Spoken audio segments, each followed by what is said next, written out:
Ou pode usar qualquer coisa que você acha que você conhece, pode utilizar.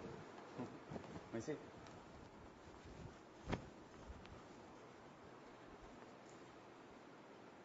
Ok.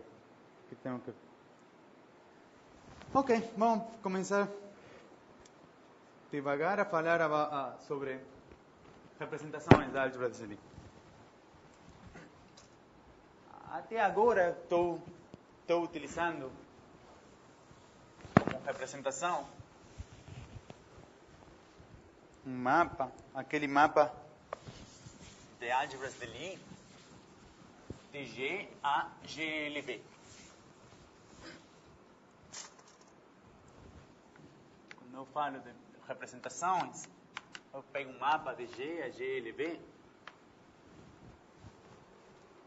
A gente gosta de falar de representações como um mapa de G por V. Ok? Que a gente denota da seguinte maneira.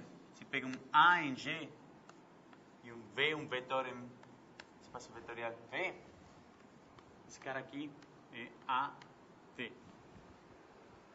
Então a gente diz o G está atuando em V. Por suposto, as duas coisas são a mesma coisa, mas eu tenho que dizer quais são os axiomas que uma ação satisfaz. Então, primeiro, eu quero que essa ação seja linear. Este é um espaço linear sobre o corpo F, este é um espaço linear sobre o corpo F, então eu quero que esse mapa seja um mapa linear, um mapa bilinear. Isso é que o A atuando em alfa B mais beta W seja a mesma coisa que alfa por A atuando em V. Essa é uma atuação e isso é multiplicação por um elemento de um corpo. Esses dois polos são diferentes. Mais beta, A atuando em W. E a mesma coisa por a linearidade em primeiro fator. Alfa A mais beta B atuando em V, seja alfa A V mais beta A em V. Essa é a linearidade. Mas eu posso fazer o seguinte também. Posso pegar A, B em G e V em V. E G tem uma operação. Posso pegar o cochete de A com B e atuar com esse cara em V. E isso é o mesmo, é um axioma, que isso tem que ser a mesma coisa que atuar assim, menos B, A, V. Isso é um axioma. Então, um tal mapa, assim, que satisfaz esses três axiomas, é a mesma coisa que um morfismo de álgebras de Lie de G a GLB.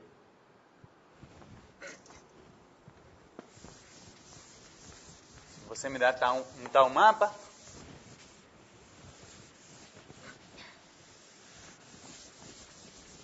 E um morfismo estão relacionados por a seguinte fórmula, que é A em B é a mesma coisa que π de A atuando em B.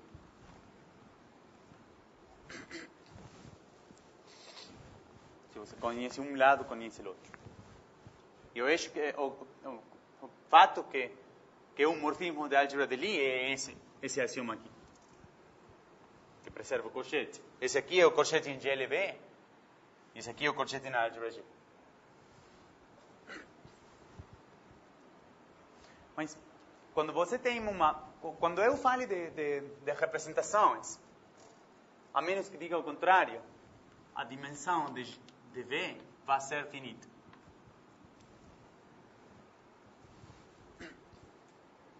Agora,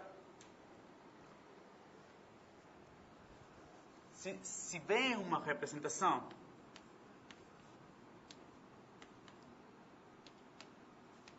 Então, o dual de V também é uma representação.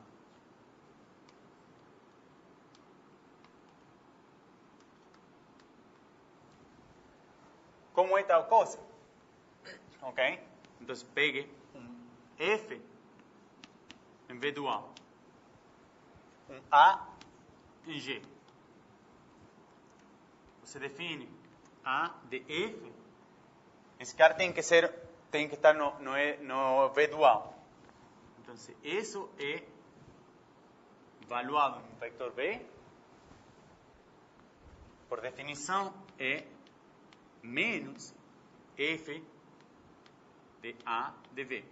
Aqui utilizo a ação de G em V.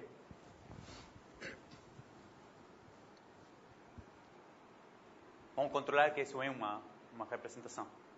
Que é um mapa linear, é trivial.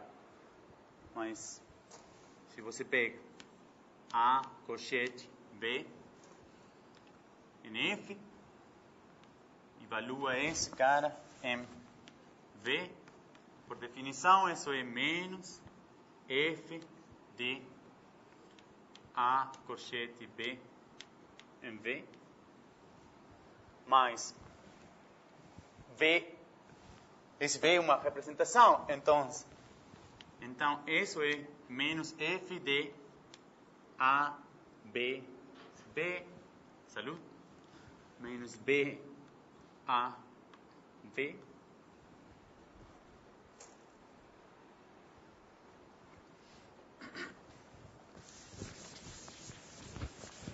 mas F é um funcional linear.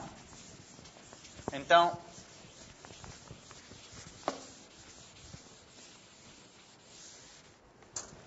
isso aqui é menos F de A, B, V, mais F de B, A, V. E por definição, isso é a mesma coisa que, bom, isso é o A atuando, isso é o A atuando no F ou no B, de F evaluado em B. E aqui tenho menos o B atuando no A de F evaluado em B. Que é o que eu queria provar. Ok, então, se tem uma representação, o dual é uma representação. Se tem V e W, duas representações,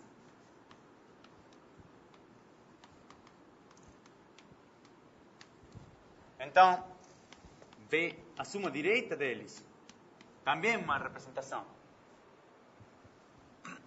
Uma representação. Como é o A atuando no V mais W é AV plus mais AW. Que o colchete se preserva, é trivial.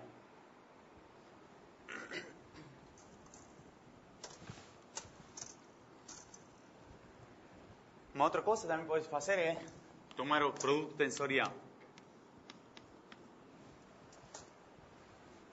dos espaços vetoriais.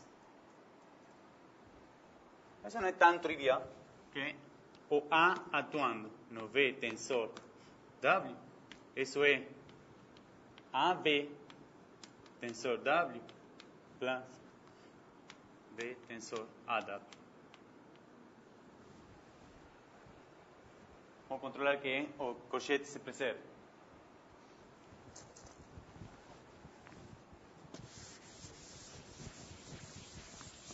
Não vamos controlar nada. Não, sim, vamos controlar. Vamos ver quanto tempo tem. Não vamos controlar nada. Creem que você pode acreditar que isso é certo, que preserva o colchete. Mas, ok.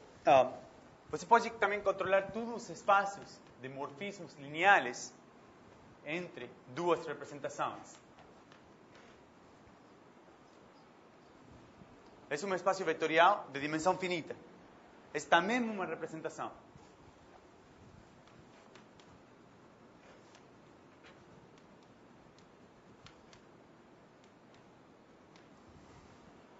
Como é uma representação?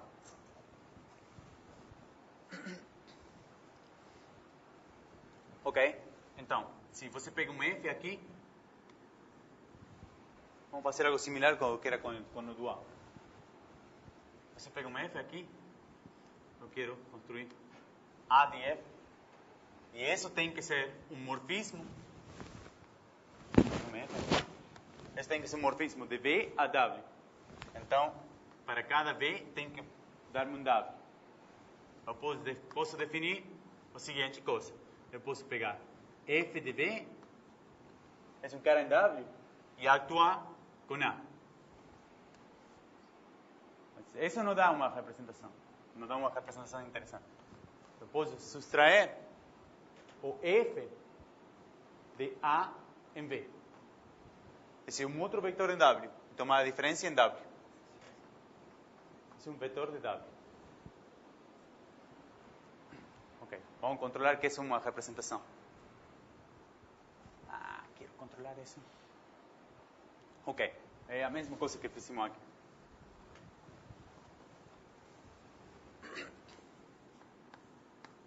Se você pega A de B em F, evalua esse cara em B, é a mesma coisa que, por definição, isso é o corchete de A e B em F de B, menos F do corchete de A com B, atuando em B. Isso é a mesma coisa que A, B, menos... isso é A, B, F, B, menos B, A, F, B. Isso está aqui. Porque W é uma representação. Menos. E agora vamos utilizar que B é uma representação. Isto é F de A, B, B, menos. Então vamos pôr mais F de B, A, B.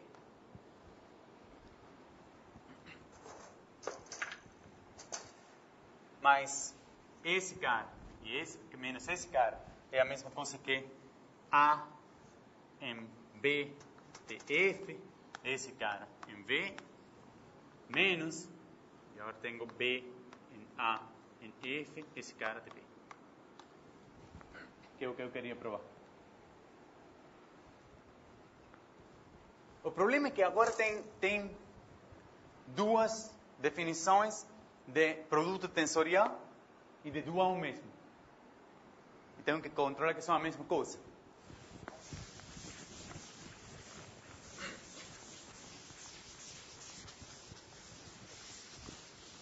O que eu tenho o seguinte. Você pode pensar se tem dois espaços vetoriais, V e W. Então, esse produto tensorial é a mesma coisa que morfismos. Vamos pegar um de V em W. Para um vetor aqui,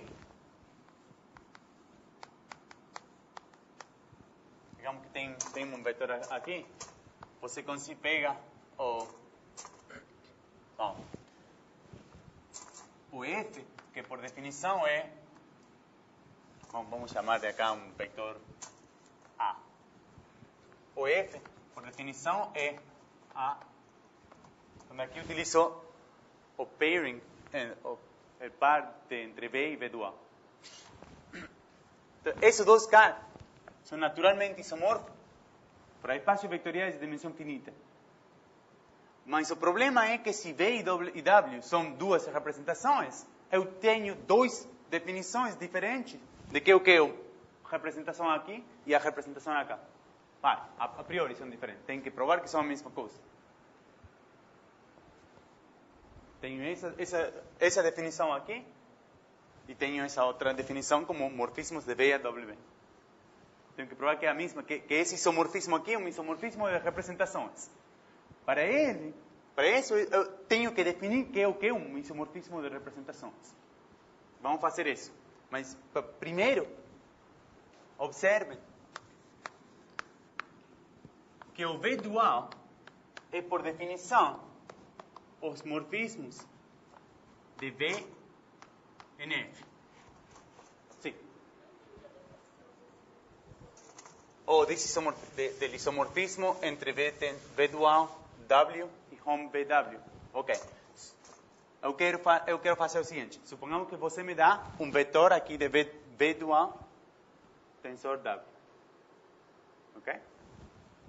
Então, uma base dele, por exemplo, um vetor típico, vai ser uma coisa assim.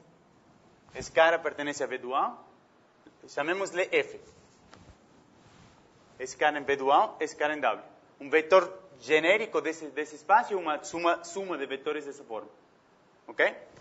Para cada um desses caras assim, eu vou construir um morfismo de V a W. Qual é tal morfismo?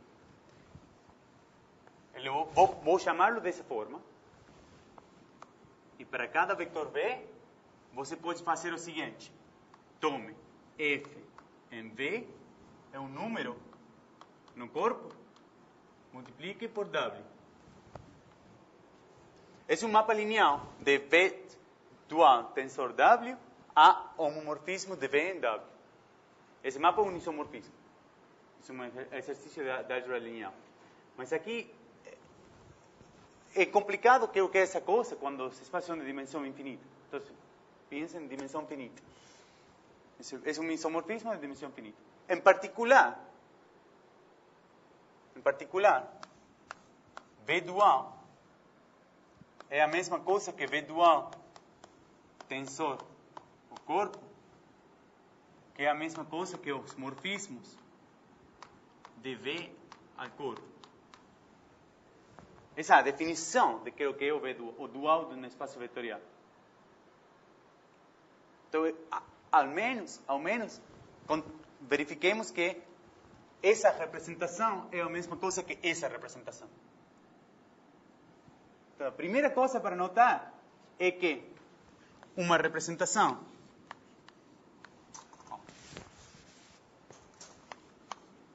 F é uma representação, sempre.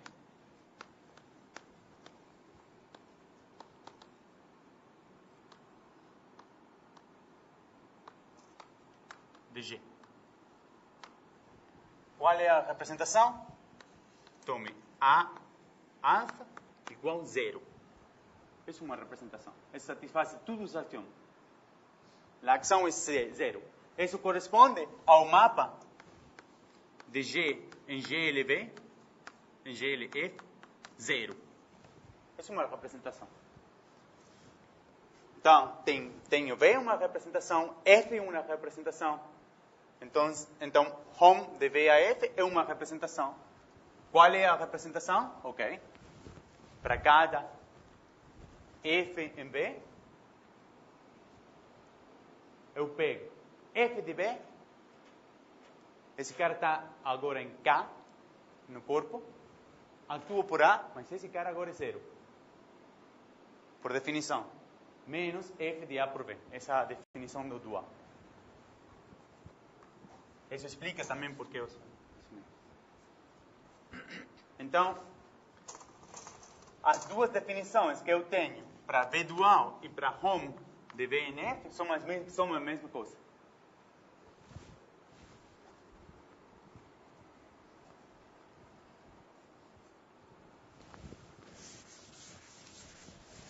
Você pode controlar agora que as duas definições que eu tenho para V dual tensor W e home entre V e W são a mesma coisa. Tenho duas definições aqui, são a mesma coisa. Tenho que controlar. Ok, mas eu tenho esse conceito que é uma representação. Representações de álgebra de Lie formam uma categoria. Um morfismo, definição, um morfismo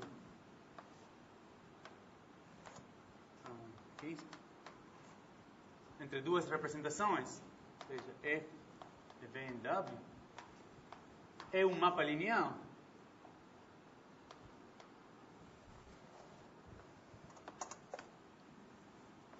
F home de V em W tal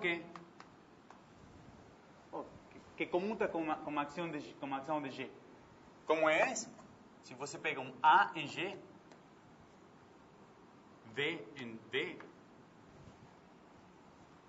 tem F de B, está em W, posso pegar A desse cara. Aqui utilizo a representação em W. Ou a mesma coisa que fazer o seguinte. Esse é um morfismo. Se F é um isomorfismo,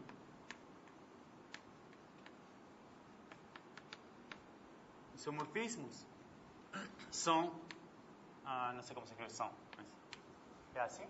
São? São quando F é invertível, são aqueles que são invertíveis. F invertíveis.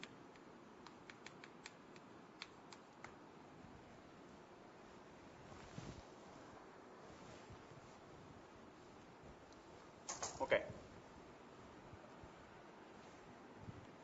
E é um problema muito importante na álgebra em geral e na física, ou entender, compreender as álgebras mesmas, estudando suas representações. A categoria das representações na álgebra é uma categoria muito importante e não se compreende bem. A ideia desta classe é compreender as representações de dimensão finita das álgebras simples. Isso é o que vamos fazer.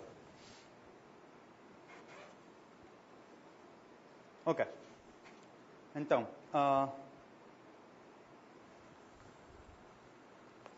vamos começar o seguinte.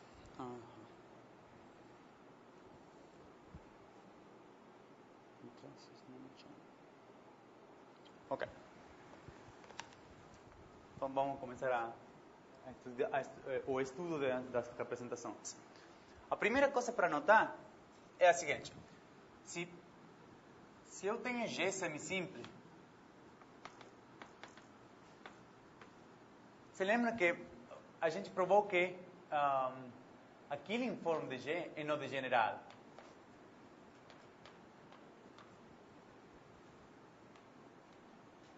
Mas não é tão importante isso da Killing form. Isso é para quase qualquer forma invariante em G. Se você pega qualquer representação de G em GLB, você lembra que para uma representação eu tenho assinada uma forma que é invariante. Isso produz, se eu tenho uma representação π, isso produz uma forma Kπ de A a B, por definição, é a traça π de A, π de B. Isso é uma forma bilinear. Kπ é uma forma bilinear simétrica e invariante em G. Mas, se G é semisimple, esse cara aqui é não degenerado.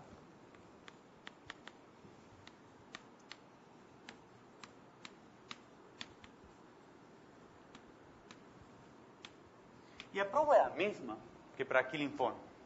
Tudo o que eu provei quando provamos que a Killing form era não degenerada. Começamos por provar que o radical da Killing form era um ideal solúvel. Aqui podemos fazer a mesma coisa. Já provamos em classe que o radical da qualquer forma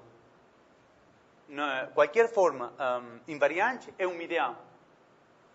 Tem que provar que o radical de uma forma invariante é um ideal solúvel, quando G é semisimples. E a mesma prova. Repita a mesma prova que provamos para Killing form.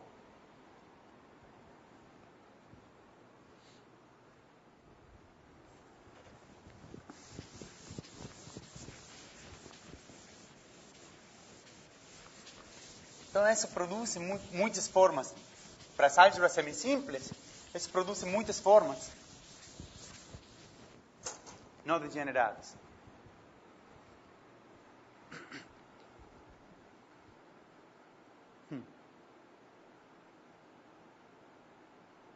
Ok. Ou vamos. Uma outra coisa. Pode fazer a seguinte observação, que se G é semisimple,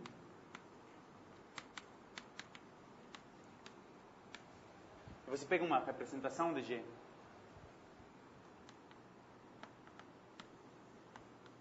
GLB, necessariamente a imagem dela vai cair no SLB.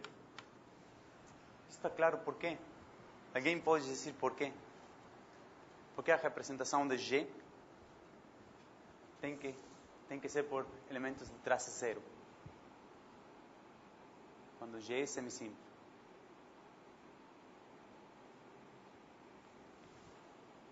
Alguém sabe? É uma observação simples, mas é interessante.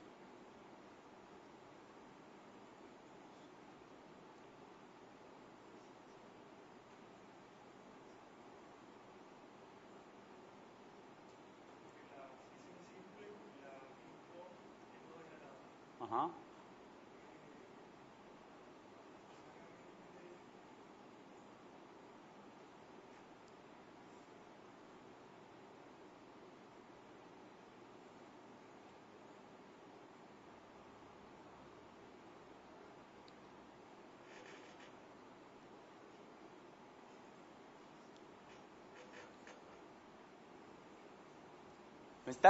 É um problema interessante. Se você me dá uma álgebra semisimple e está buscando por uma representação dela, você tem que representar ela com matrizes, tudo se traça zero.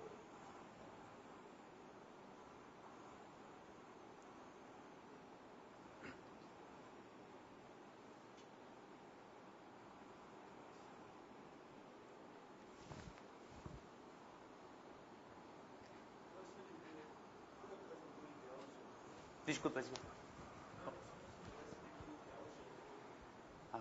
Não compreendo.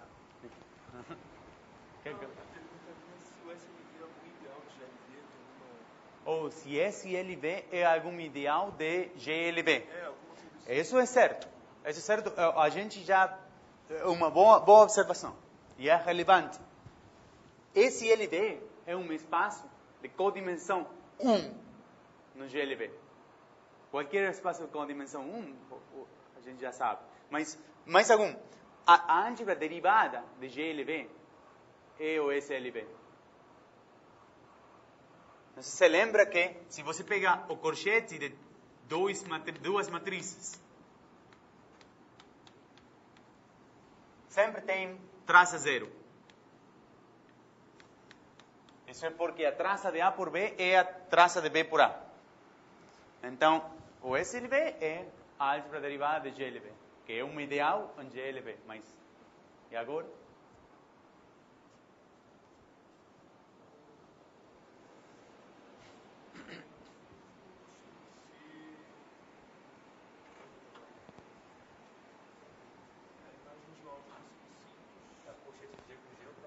Isso é, muito bom. G é semisimple, todo elemento de G é uma álgebra semisimple, é o corchete de dois elementos de G. O G é a mesma coisa que GG. Então, a imagem de um tal cara por π tem que cair no corchete de duas matrizes, que tem traça zero.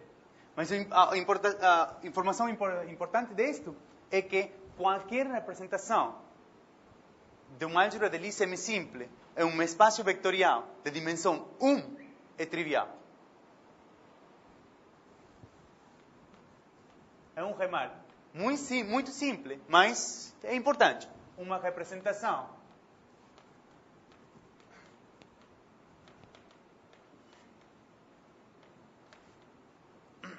de uma álgebra semisimple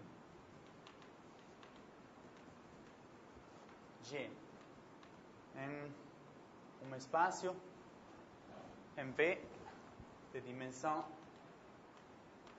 1 é trivial.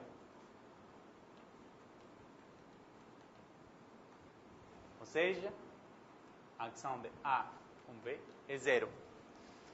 É por isso que eu não tinha que haver definido essa representação. Essa representação é a única possível representação se o G fosse semisimples. Quando eu defini aqui. Mas se o G não é semisimples, então acá tem que ser cuidadoso com qual é a definição desse F como uma representação. Por que isso é certo? Ou porque SL de um espaço de dimensão 1 são as matrizes de traça 0, matrizes 1 por 1 de traça 0, isso é 0.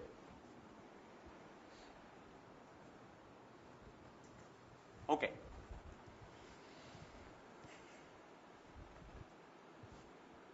Ok, vamos definir que é o Casimir.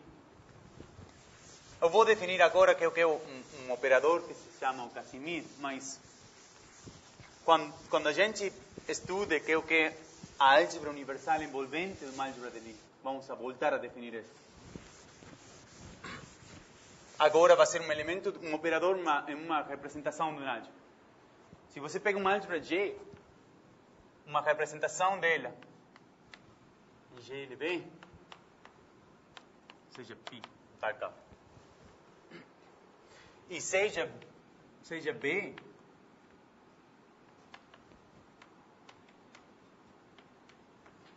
em F, uma forma quadrática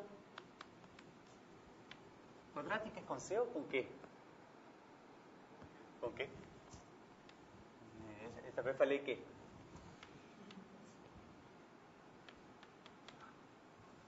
uma forma quadrática invariante não degenerada.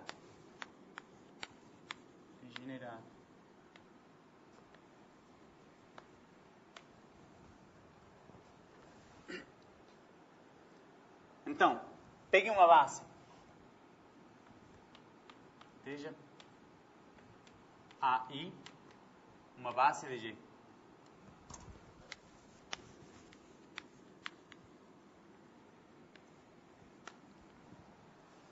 Como tem uma forma que é não degenerada, então tem um isomorfismo de G a G dual.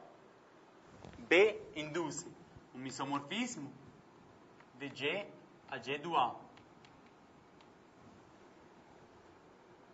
Então posso tomar as imagens desse isomorfismo de cada um dos elementos de uma base. Isso é o que a gente chama a base dual. Posso tomar a base dual de AI, está aqui no G dual, tomo a pré-imagem por esse isomorfismo. Ou que é a mesma coisa, seja BI, a base dual. Então, o que? B de AI. BJ seja delta IJ. Essa é uma outra base de G.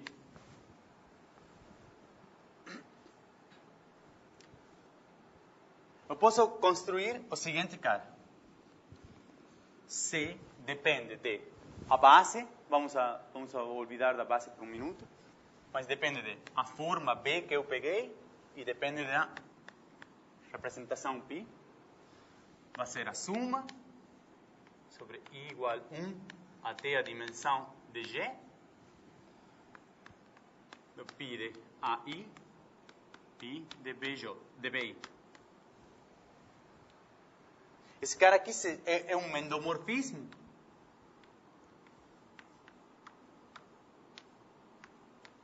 de V. Eles chamam Casimir.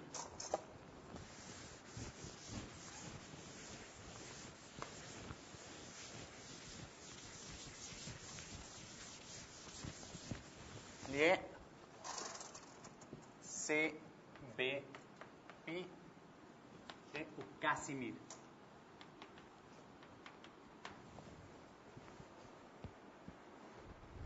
Muitas vezes vocês não precisam desse P. Você pega uma representação π, então isso dá lugar a uma forma B que é a traça de π de A, π de B. Em tal caso, eu vou denotar Cπ. E você entende qual é o B que atrasa. Para uma álgebra semisimples, eu já provei que essa forma é não degenerada, então eu posso pegar essa base. Exercício número 1. Não depende da base. Esse C, Bπ, peguemos Cπ, é independente da base. Aí. Isso é porque esse operador π é linear. Se eu pego uma outra base, aqui vou pegar uma matriz, que é a matriz de câmbio de base, e aqui vou pegar a inversa.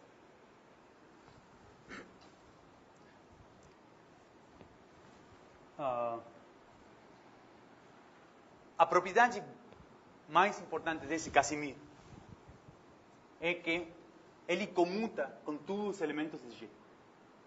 Isso é a propriedade mais importante. Proposição. Para tudo A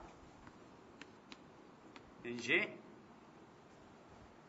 a ação de A, peguemos B em B, não hace falta que peguemos B, vamos fazer o seguinte, A, π de A, por Casimir, de π B, é igual a o Casimir de π B, composto com π.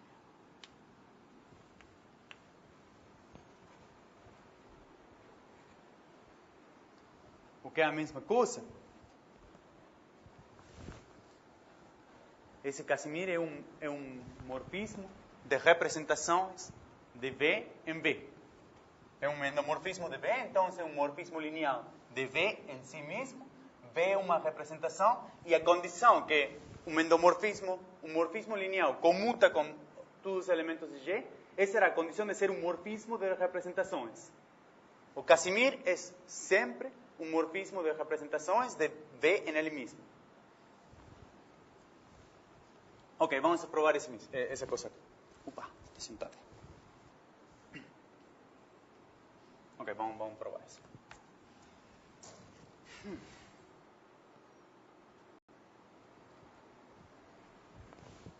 Não, essa é uma conta muito sencilla, muito simples, mas eu não vou ter tempo de falar de outra coisa. Vamos fazer isso na próxima classe. Eu vou começar a próxima classe provando isso. É uma conta muito simples. Vou provar a próxima classe. Mas falemos coisas gerais de representações.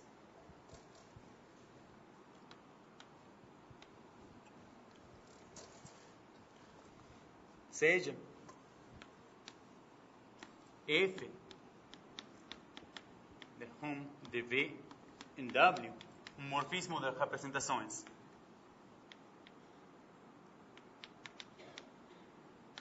Então, o núcleo de F é uma subrepresentação de V.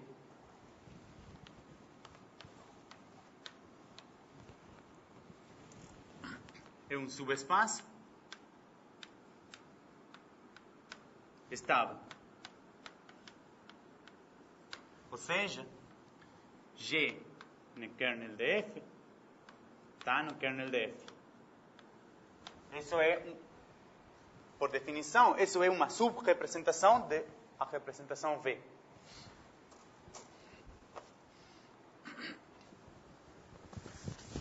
Vamos provar isso.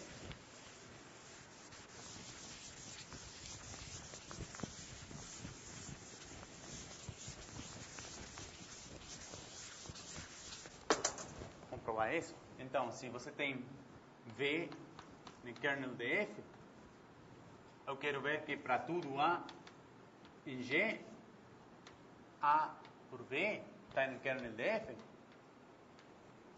Mas isso é a mesma coisa que F de A por V seja 0.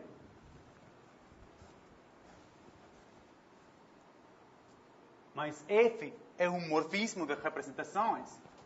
Então, essa é a mesma coisa que A por F de B, que é A um zero. Então, o kernel de um morfismo de representação é sempre uma subrepresentação.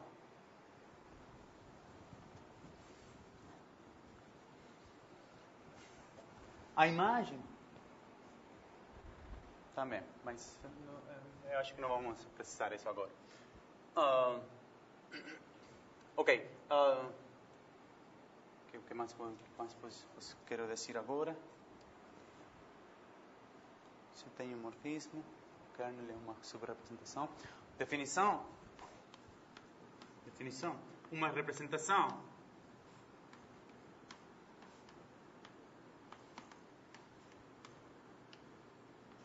B é irreducível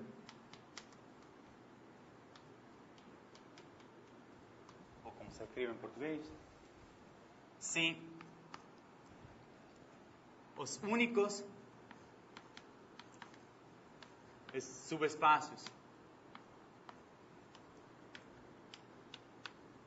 estáveis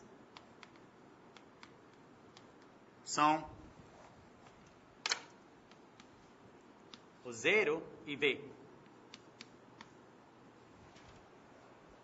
Então, o espaço de dimensão 0 não é uma representação irreducível, é unicamente para B que não seja de dimensão 0.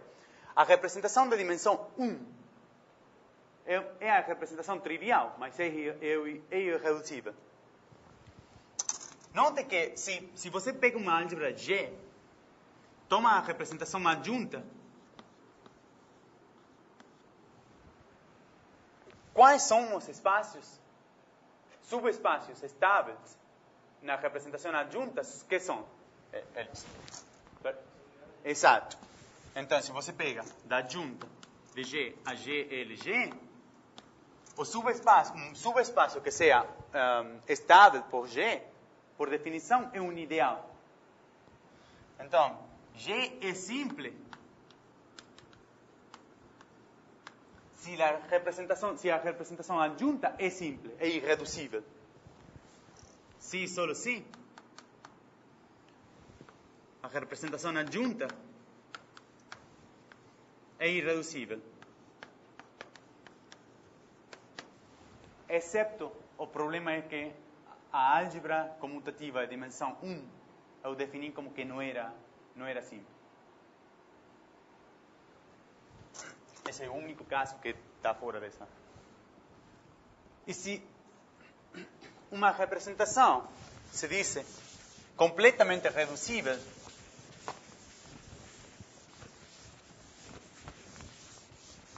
uma representação é completamente reducível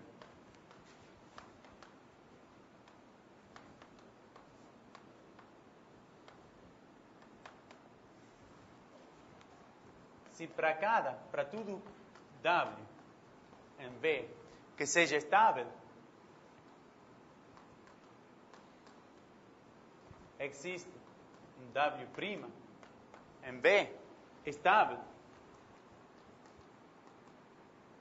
tal que B é a suma de duas representações.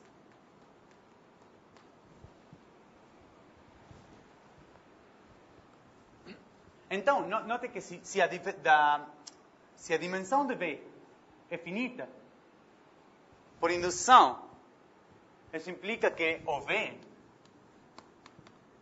se a dimensão de B é finita, por indução, B é a suma de W I, uma suma finita de representações irreducíveis. Suma de representações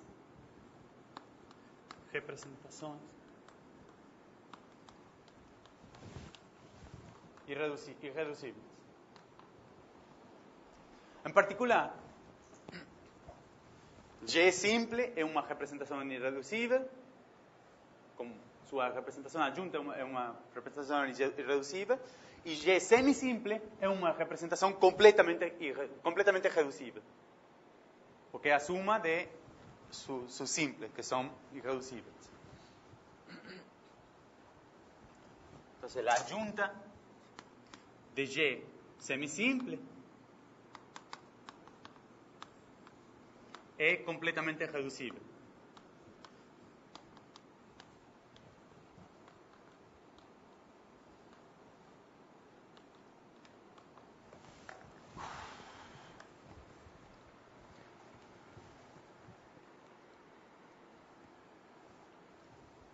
Ok. Há um lema que se vocês estudaram qualquer curso de álgebra, se seja representações de anéis, você disse anéis em português? Como é? Anéis? Anéis? Opa, obrigado. Se estudaram representações de anéis, de álgebra, de qualquer coisa em álgebra, sempre tem uma coisa que é o lema de Schur.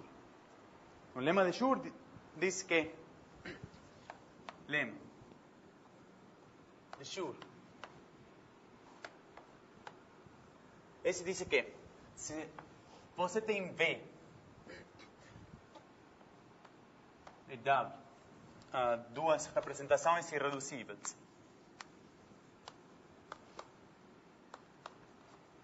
e φ de home de V a W, um morfismo, supongamos que não seja zero. Um morfismo. Então, primeiro, W é V e φ é W é V e φ é W é isomorfo a V. E o conjunto de automorfismos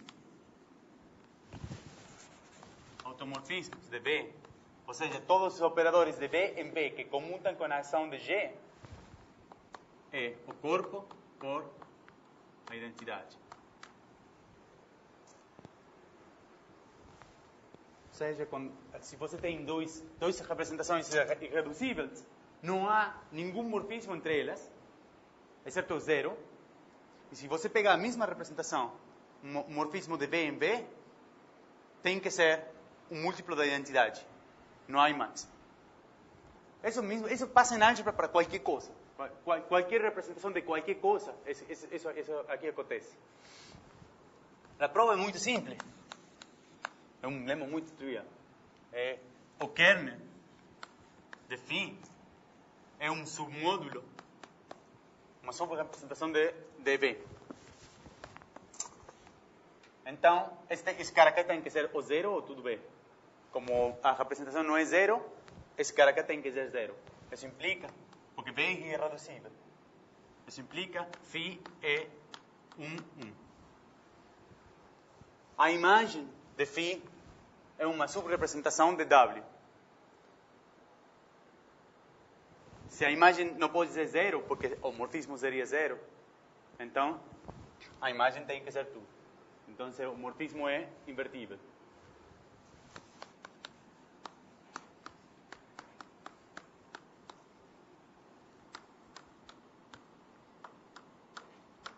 Isso implica φ é junto. É surjetivo. Então φ é invertível. Agora podemos assumir que o W e o V são a mesma coisa. Então, supongamos que eu tenho um φ de V em V. Que é um morfismo de representações de álgebras de Lie.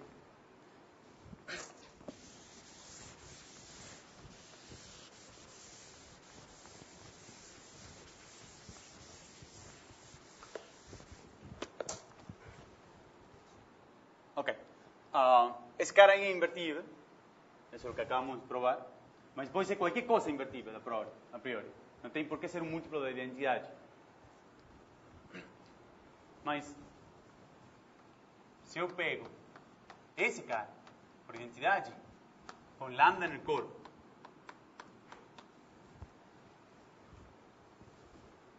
esse também é um morfismo de álgebras. É um morfismo.